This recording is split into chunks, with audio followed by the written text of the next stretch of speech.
آج یہاں ادارہ نور حق میں جناب مصطفیٰ کمال صاحب جو پاک سرزمین پارٹی کے رہنما ہیں، سربراہ ہیں، اپنی پوری ٹیم کے ساتھ، جس میں انیس قائم خانی صاحب، ارشد بورا صاحب، حسان صاحب اور شبیر قائم خانی صاحب، یہ تمام حضرات تشریف لائے تھے۔ ہم ان کی تشریف آوری پر ان کے کا شکریہ ادا کرتے ہیں، اور آج ہم نے بہت تفصیل سے تمام حالات پر تبادلہ خیال کیا۔ ہماری پوری ٹیم بھی یہاں پر موجود ہے، جماعت اسلامی کی، ہمارے نائب امرا اور جنرل سیکریٹری اور پوری ٹیم ہے۔ اور شہر میں اس وقت جو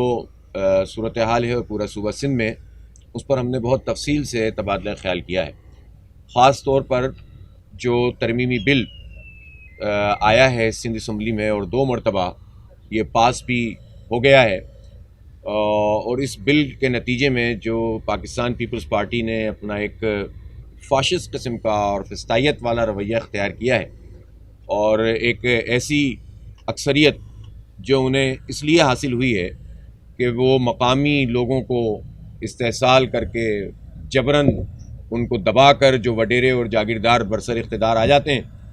اور ہماری گنتی پوری نہ ہونے کے نتیجے میں ہماری نمائندگی کا بھی جو ہے وہ ایک مسئلہ شہری اور دیہی کا یہاں پر موجود ہے۔ تو اس نام نہاد جمہوریت کے نام پر جو کچھ فراڈ یہاں پر ہو رہا ہے،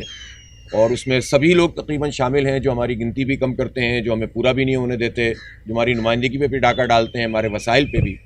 تو پیپلز پارٹی نے اس عددی اکثریت کی بنیاد کے اوپر یہ بل پاس کر لیا ہے۔ اور پھر ساتھ ساتھ پرابلم یہ ہے کہ اس پیپلز پارٹی نے اب جو اس ٹون کو اختیار کیا ہے وہ کھل کر سامنے بھی آ رہے ہیں، وہ ایک لسانیت زدہ ٹون ہے جو انہوں نے اختیار کی ہے، اور یہ جو بات انہوں نے کی ہے اکثریت اور اقلیت والی، یہ کسی بھی صورت میں جو ہے وہ قبول نہیں کی جا سکتی۔ یہ ان کا پورا ایجنڈا ہے کہ ایک طرف تو وہ عوامی رائے کو دبا کر، اختیارات کو چھین کر، آئین کے برخلاف غیر جمہوری غیر آئینی طریقے سے اس طرح کے قوانین پاس کریں، اور پھر تعصبات بھی پھیلائیں، اور اس تعصب کو پھیلانے کے نتیجے میں 2 دکانیں لگ جائیں، ایک طرف جو ہے وہ سندھی بن جائیں اور ایک طرف مہاجر بن جائیں، اور شہر میں وہی کھیل ہوتا رہے جو 35 سال تک ہوتا رہا، اور اس کے نتیجے میں وڈیرے اور جاگیردار بھی خوش، اور استحصال کرنے والے اور لسانیت پھیلانے والے بھی خوش۔ ظاہر سے کہ اس پر ہم نے بہت تفصیل سے تبادلہ خیال کیا، اور اس پر ہمارا مکمل اتفاق ہوا کہ کسی بھی صورت میں یہ لسانی سیاست، یہ تعصب والی سیاست، یہ وڈیرہ شاہی والی سیاست، اور عوام کی رائے کو دبا کر غیر آئینی قوانین کو پاس کرنے والی سیاست کو قبول نہیں کیا جا سکتا، اور اس پر ہم نے اور اس ترمیمی بل کو ہم نے جو ہے وہ مسترد کیا ہے۔ جماعت اسلامی کا ظاہر ہے بہت واضح موقف ہے، اور اس پر ہماری جب تبادلہ خیال ہوا تو ہمارے مصطفیٰ کمال صاحب اور ان کی ٹیم کا بھی پورا موقف یہی ہے، اور اس پر ہمارا اتفاق ہے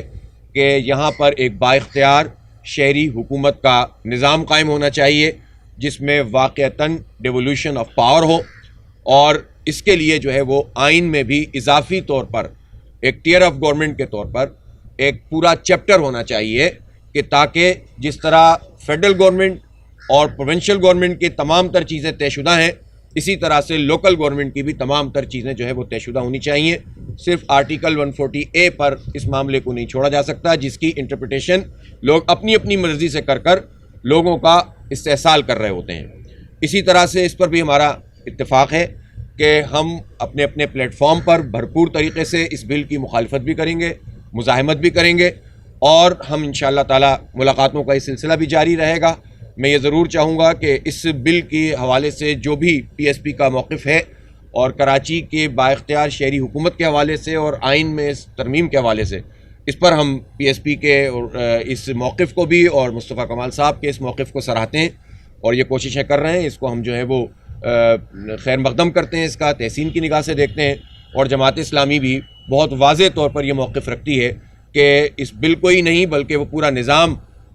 ختم ہونا چاہیے، جس میں کراچی کے لوگوں کا اور خاص طور پر سندھ کے شہری لوگوں کا، بلکہ پورے سندھ کا اس وقت جو ہے وہ استحصال کیا جا رہا ہے۔ تو ہم ایک با اختیار شہری حکومت کے لیے کراچی کے تمام انفراسٹرکچر اور کراچی کے ماس ٹرانزٹ پروگرام، کراچی کے پانی، کراچی کی بجلی کا نظام، کراچی کی سڑکوں کا اور ٹرانسپورٹ کا نظام، اس کے اوپر ہم یہ سمجھتے ہیں کہ امپاورڈ گورنمنٹ بھی ہو،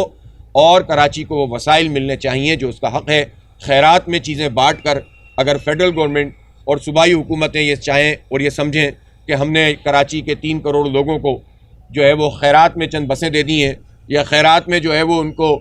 ڈیتھ اور برتھ کے سرٹیفکیٹ لے لیا تھا، اختیار ہم نے واپس کر دیا ہے، یا جو ہے وہ ہم نے ایک اسٹیئرنگ کمیٹی بنا لی ہے سندھ سالڈ ویسٹ مینجمنٹ کے اوپر جو پوری طرح سے امپاورڈ ہوگی، لیکن میئر بھی اس میں چیئرمین ہو جائے گا اور باقی بورڈ اپنی جگہ موجود رہے گا. تو یہ جو دکھاوے کی چیزیں ہیں اس کو ہم ظاہر قبول نہیں کر سکتے. جماعت اسلامی بھی اس کو مسترد کرتی ہے اور پی ایس پی کا بھی یہی موقف ہے. تو میں ایک مرتبہ پھر شکریہ ادا کرتا ہوں مصطفیٰ کمال صاحب کا اور ان کی پوری ٹیم کا کہ وہ تشریف لائے اور ہم نے خاصی سیر حاصل گفتگو آج کی ہے. دیکھیں وفاقی حکومت اور اس میں شامل جو جماعتوں کا رویہ ہے نا، وہ کراچی کے ساتھ اچھا نہیں ہے، اور پیپلز پارٹی جو کچھ یہاں پر کر رہی ہے اس کو تقویت ہی اس لیے مل رہی ہے کہ یہاں پر ایم کیو ایم اور پی ٹی آئی نے وہ اپوزیشن کا رول ہی ادا نہیں کیا ہے. اور اس طرح سے دیکھیں کتنے سبجیکٹ ایسے ہیں جس کا براہ راست تعلق وفاق سے ہے. مثلا مردم شماری کا جس کا بھی مصطفیٰ صاحب نے تذکرہ کیا، انہوں نے کہا کہ بھئی انہوں نے کیوں اپروو کی، کیوں منظور کی؟ ایک ناجائز چیز، ایک غلط چیز ہماری گنتی انہوں نے آدھی کر دی، اور آپ یہ کہہ رہے ہیں ہم اس لیے اپروو کر رہے ہیں تاکہ نئی مردم شماری ہو جائے. 3.5 سال 3.25 سال آپ کی حکومت کو ہو گئے. آپ حکومت کے آتے ہی جو طے ہوا تھا سی سی آئی میں 5% بلاکس کھول دیتے اور اس کے بعد پتہ چل جاتا دودھ کا دودھ پانی کا پانی ہو جاتا. 3 سال ٹالنے کے بعد آپ نے کہا کہ میں اس مردم شماری کو اپروو کر رہا ہوں، اور اس کے بعد بھی آپ کی کابینہ نے کیا چیز طے کی ہے جس کابینہ کا ایم کیو ایم حصہ ہے؟ اس کابینہ نے یہ بات طے کی کہ اسی بنیاد کے اوپر ڈی جوڑے جو اسٹائل ہوتا ہے اور مستقل پتے کی بنیاد پر ساری آبادی وہاں کاؤنٹ ہوگی دوسرے صوبوں میں، اور کراچی کی آبادی وہ کاؤنٹ ہوگی جو لوگ جو ہیں یہاں پر مستقل پتے کی بنیاد کے پر جن کا ایڈریس رہ جائے گا. اس کا مطلب یہ ہوا کہ جو دوسری ایکسرسائز بھی یہ کرنے جا رہے ہیں اس میں بھی کراچی کے اوپر جو ہے یہ پورا آرا چلائیں گے، ہمیں آدھا کریں گے. تو پھر آپ نے پچھلی والی کو منظور کیوں کیا؟ وہ بھی جعلی ہے اور یہ طریقہ کار بھی جعلی ہے، اور جب تک یہ جعلی نظام رہے گا سندھ اسمبلی میں اسی طرح سے یہ سوال اٹھتا رہے گا دیہی اور شہری کا، اور یہ لوگ اپنی سیاست اور دکان چمکاتے رہیں گے، لسانی بنیادوں پہ لوگوں کو تقسیم کرتے رہیں گے. اس لیے ہم یہ سمجھتے ہیں کہ سب سے پہلا مسئلہ یہ وفاق سے تعلق رکھتا ہے کہ ہماری گنتی ٹھیک ہو. دوسری بات یہ ہے کہ یہ جو کوٹا سسٹم میں غیر معینہ مدت کے لیے اضافہ کیا ہے، پیپلز پارٹی تو بہت انجوائے کر رہی ہے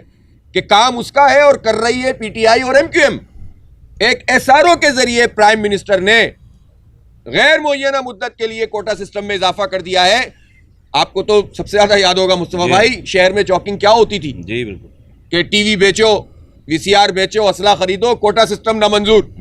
تو اب یہ ہمارے ساتھ سلوک ہو رہا ہے. کرنے والے کون ہیں؟ کرنے والے اب وہ ہاتھ ہیں کہ جو جب نواز شریف کے زمانے میں 20 سال کے لیے اضافہ ہوا تو بھی وہ موجود تھے، اور اب اگر غیر معینہ مدت کے لیے اضافہ ہوا تو بھی ایم کیو ایم جو ہے پہلے نواز شریف کے ساتھ حکومت میں تھی اور اب پی ٹی آئی کے ساتھ حکومت. کے الیکٹرک کراچی کا ایک مافیا ہے، وفاق کا سبجیکٹ ہے. ایم کیو ایم اور پیپلز پارٹی اور نون لیگ اور پی ٹی آئی جب بھی یہ حکومتوں کے اندر موجود رہے ہیں انہوں نے کے الیکٹرک کو فائدہ پہنچایا ہے. مجھے بتائیں اس وقت گیس کا زبردست بحران ہے، لاکھوں لوگ بے روزگار ہیں، سی این جی اسٹیشن بند ہیں. کے الیکٹرک کی گیس پوری آ رہی ہے، کے الیکٹرک کی گیس پوری آ رہی ہے، یا کم از کم اتنی آ رہی ہے کہ وہ اپنے آئل کے پلانٹ نہیں چلا رہے اور گھروں میں گیس پوری نہیں. تو اس کا مطلب یہ ہوا کہ ایک پرائیویٹ کمپنی کو جس کا لائسنس ہی مشکوک ہے اس کو کینسل نہیں کیا جا رہا، اس کو فیسیلیٹیٹ کیا جا رہا. یہ وفاق کا سبجیکٹ ہے. آپ مجھے بتائیں کہ جس فراڈ طریقے سے گرین لائن کا افتتاح پرائم منسٹر کر کے گئے، یار حد ہوتی ہے. کوئی کبھی زندگی میں آپ نے سوچا ہوگا کہ کسی لائن کا افتتاح پرائم منسٹر ٹرائل بیسس کا افتتاح کر رہے ہوں؟ ٹرائل بیسس کا افتتاح کر کے چلے گئے جو پوری بنی بھی نہیں ہے. 10% بھی جو ہے انہوں نے اس میں تاریخ میں، شاید یہ تو تاریخی کام کرتے ہیں ہمیشہ. میرا خیال ہے Guinness book of world record دیکھ لیجئے، آپ کو مل جائے گا، اس میں نہیں ملے گا، یہ اس دفعہ درج ہو جائے گا. یہ اسی طرح سے آپ آ جائیے ماس ٹرانزٹ پروگرام جو پورا ہونا تھا، کے سی آر کے نام پر جو کچھ فراڈ ہو رہا ہے. اگر دیکھیں صوبہ تو کر ہی نہیں رہا نا یہ 14 سال سے، یہ تو کراچی کو اون ہی نہیں کرتے. پیپلز پارٹی کا مسئلہ یہ ہے کراچی کو ذہنی طور پر سندھ کا حصہ نہیں سمجھتے،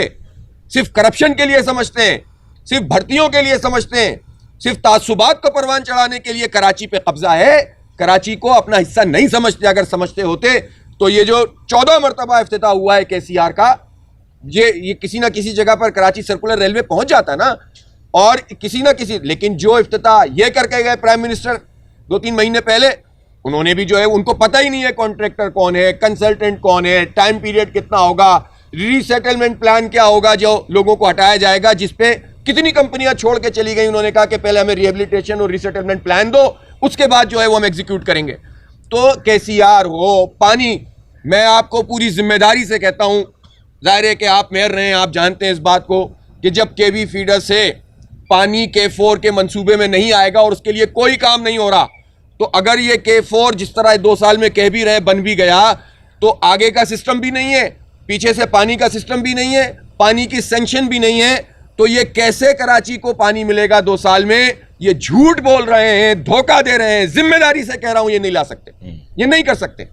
اس لیے کہ یہ غلط بیانی سے کام لے رہے ہیں. ان کو یا تو پتہ نہیں ہے, اتنے معصوم تو خیر کوئی بھی نہیں ہوتا, لیکن یہ نہ پانی دے رہے ہیں, نہ بجلی کی کمپنی کو کنٹرول کر رہے ہیں, نہ آپ کو KCR دے رہے ہیں, نہ ماس ٹرانزٹ دے رہے ہیں, نہ آپ کی مردم شماری ٹھیک کر رہے ہیں, نہ کوٹا سسٹم جو ہے وہ ختم کر رہے ہیں. تو یہ ساری پارٹیاں جو ہیں, تینوں بڑی پارٹیاں جو حکومت میں ہیں, صوبائی یا وفاقی حکومت میں, یہ نہ صرف یہ کہ کراچی کو آن نہیں کرتے, صرف کراچی پر سیاست کرتے ہیں, کراچی پر دکان چمکاتے ہیں, کراچی کو لوٹتے ہیں, کراچی میں منافرت پھیلاتے ہیں, کراچی میں تعصب, اور پھر چیف منسٹر جیسا آدمی اس طرح کی تقریر کرے کہ جس سے آگ لگانے والی تقریر, اس کو کلیتاً ہم مسترد کرتے ہیں, اس کو فاشسٹ ان کی تقریر سمجھتے ہیں, اس کو تعصب اور قوم پرست کی تقریر سمجھتے ہیں, اور اس کو کسی صورت قبول نہیں کر سکتے. اور ایک مرتبہ پھر شہر کو اور اس صوبے کو تعصب کی آگ میں ڈال کر اپنے مقاصد پورا کرنے کا ایجنڈا سمجھتے ہیں. اس پر ہمارا اتفاق ہے, اس بات پہ پیپلز پارٹی کے اس پورے رویے پر ہمارا اتفاق ہے. شکریہ, تھینک یو.